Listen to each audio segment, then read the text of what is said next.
Louisiana Beer Reviews. Death on Two Legs Double India Pale Ale, 9.5% alcohol, introduced in 2020. Bitterness units not disclosed. Key City Brewing Company, Vicksburg, Mississippi, independent craft brewer. I had never heard of this company before. My friend David did a trade with me. It says repeat, drink, and revel. Artfully crafted Mississippi beer. This DIPA gets pretty good scores on Beer Advocate and Untapped. Not extraordinarily good, but good. It's a clear cylindrical aluminum can with the adhesive paper label. There's a date, but it's kind of garbled here. Sometimes they get printed on the edge, but it looks like it's about 4 months old. All right, so I don't even know where he bought this.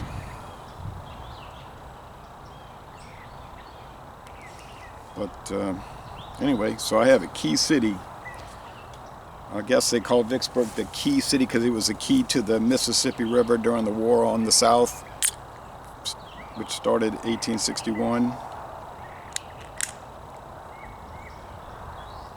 and which was captured by the invader. Okay.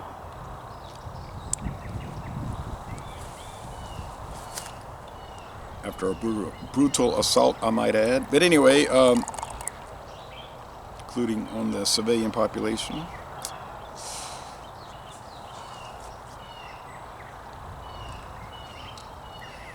So, off-white head, orange appearance, translucent, but you can't see through it, it's not transparent. I see a lot of sediment roiling about, all kind of powdery sediment, lots of bubbles here. So definitely, you could call it a hazy IPA because it is a double IPA and it's certainly hazy. All right. I'll try to guess the bitterness units, but like I say, I can't verify it because they don't list it. A lot of companies these days just don't list the IBUs for some reason.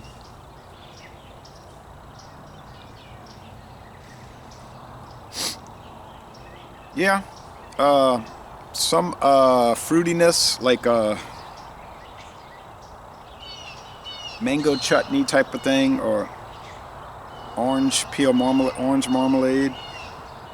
Some white bread. Yeah, it smells really great. Looks nice, smells great.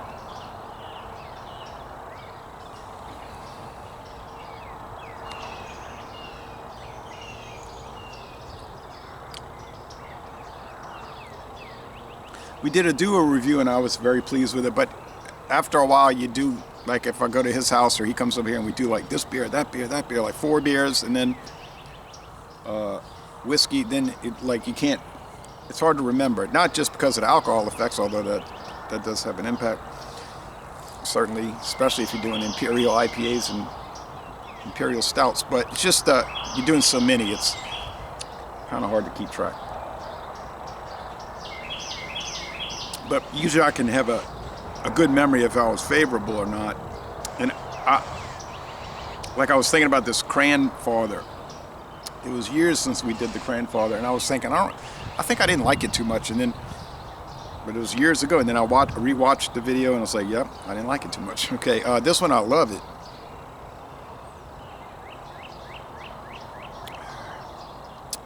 Has a high medium body. Let's call it a heavy body. It's a heavy body beer. It's a heavy beer. The finish is mostly dry. You get sweetness. It's a cold morning, but the sun, mostly clear skies, so the sun feels nice. And the humidity is low, so the chill is not miserable. A lot of bread, lots of bread. White bread crust, that's the key, white bread. Bitterness, well, okay.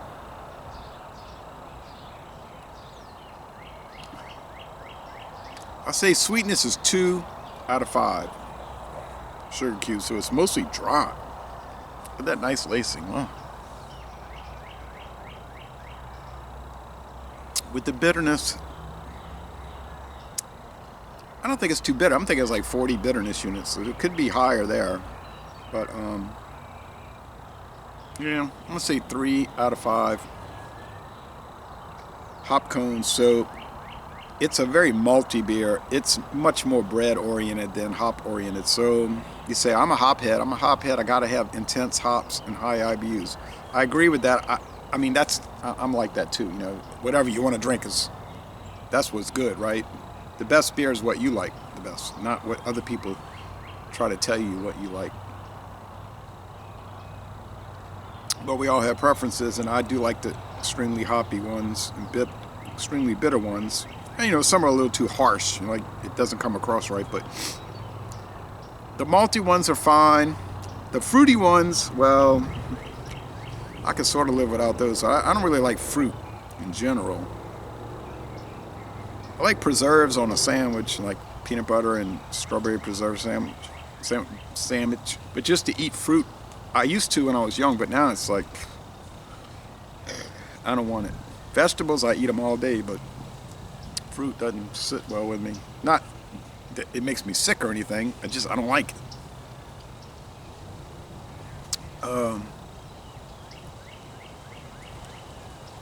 All around though, this is really great. It's not necessarily what I would prefer, but it's really well done. It's not, you know, some of these you get and it says India Pale Ale with natural flavors, nothing like that. Yeah, I'm gonna go with, they're saying 87, I think, on Beer Advocate. And it's like 79 on Untappd, which would be 89 on Beer Advocate. I'm not gonna jump 10 higher than Beer Advocate and say 97, no. But I'm gonna say 94. 9.4 out of 10 is fair. I mean, it's good, really good.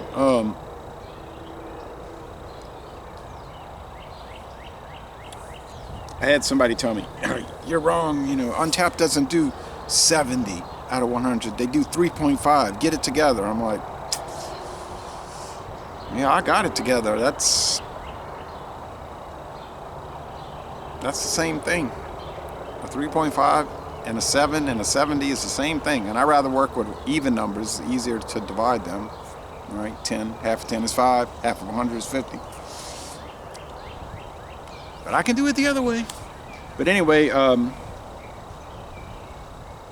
9.4 out of 10, really dynamite.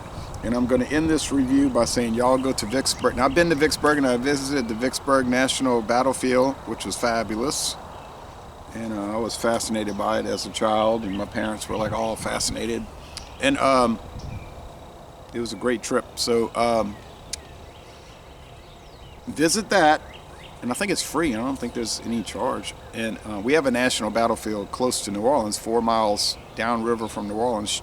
The Battle of New Orleans. It's actually in Chalmette, Louisiana, but they were fighting to get to New Orleans. But national battlefield. And then next is a national cemetery next to it.